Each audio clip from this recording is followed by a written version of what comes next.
Hi, this is Mr. Evans. This video looks at exchange rates. You need to understand the impact that exchange rates have on the profit and sales of businesses that import or export, but importantly, you're not going to have to calculate the impact of changes in the exchange rate, which is helpful to know. So what are exchange rates? They're the price of one currency in terms of another. You will be aware that not all countries around the world use the British pound. There's the dollar in the US and many other countries. There's yen, there's the euro. And if I want to go on holiday to France, I need to take euros with me. Therefore, what do? I sell my pounds and I buy euros with them. And the exchange rate is the price of one currency in terms of another. In other words, how much does €1 cost me? If I want to buy 100 euros, how many pounds am I going to have to exchange for that? The exchange rate is the price of one currency in terms of another, and it determines how many euros I get for my pound. This graph here shows the value of the pound compared to the countries that we do the most trade with in the last few years. You can see that the highest point when the pound was worth the most was at its strongest, because exchange rates change all the time and the pound can get weaker and stronger. Well, the pound was at its strongest in mid-2014, summer 2014, and it fell quite dramatically in the run-up to and as a result of the Brexit vote in June 2016. So that's kind of a bit of context for you.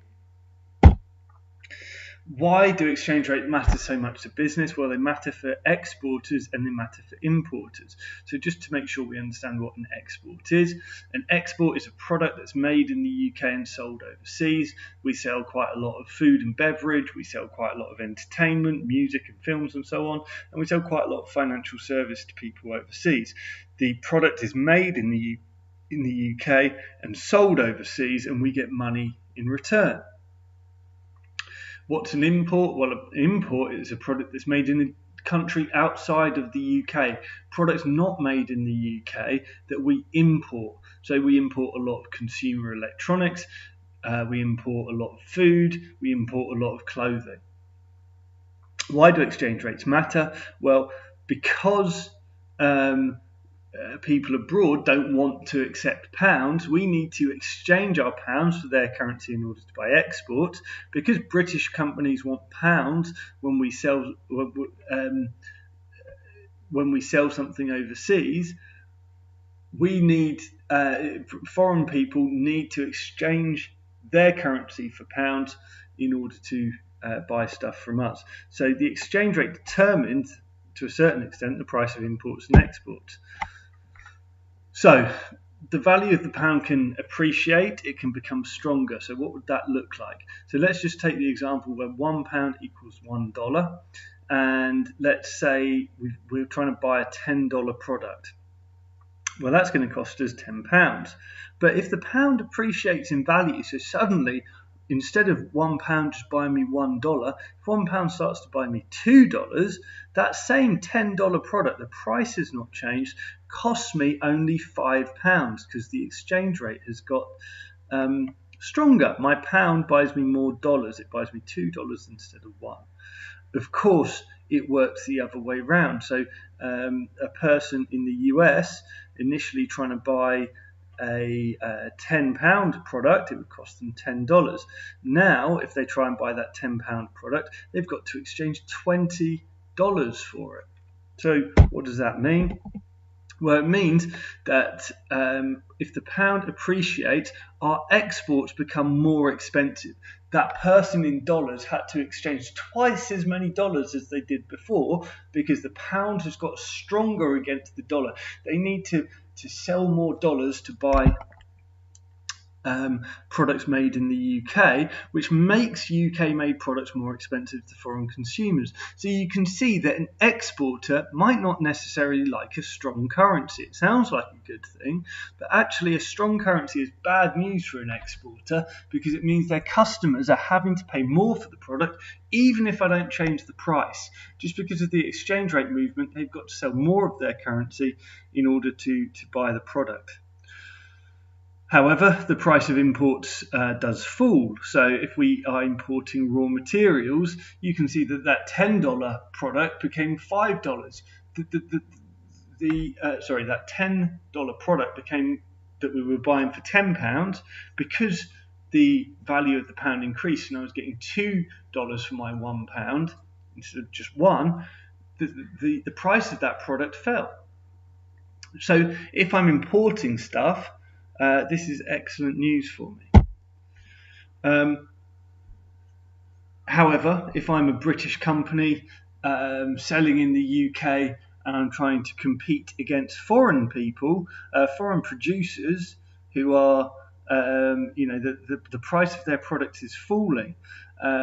Because, let's just say I'm a British cheesemaker and the value of the pound increases and I'm competing against French cheesemakers, well, suddenly those French cheeses will become cheaper for the British customer, even if the French producer doesn't change their price. So, a rise in the exchange rate benefits people who are selling into the UK, is not beneficial for UK exporters. Well, let's have a look when the pound depreciates, when it becomes weaker. So what might that look like? So let's say that £1 buys me €1.50.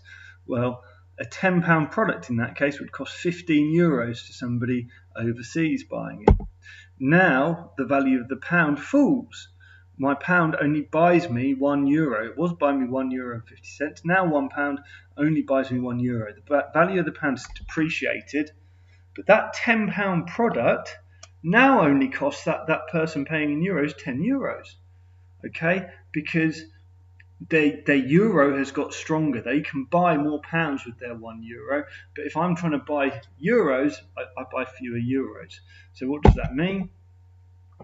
It means that the price of exports falls if there's a weak pound, which makes products made in the UK cheaper to foreign consumers. This is great news if I'm an exporter, as we saw from that example, because I still get my £10, but my customers are paying less for it.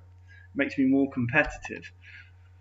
However, if I'm importing raw materials, let's say I'm making smoothies and I'm importing bananas from abroad, well, because the pound's got weaker, I can't buy as many bananas as I used to for the same amount of money. If I want to continue to buy the same amount of bananas, I'm going to have to pay more because raw materials have become more expensive.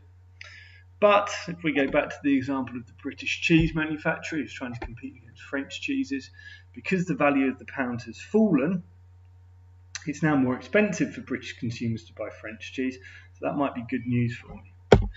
So there's an acronym that you can remember, SPICED, spiced. The strong pound means imports are cheap and exports are dear, and you can reverse that if you like. It makes something like WIPIDEC. But yes, this is a good acronym to remember. Or you could just remember this. When there's a strong pound, the price of imports falls, the price of exports rises, and that would be beneficial for importers. When there's a weak pound, the price of imports rises, the price of exports falls, so who benefits? It's exporters.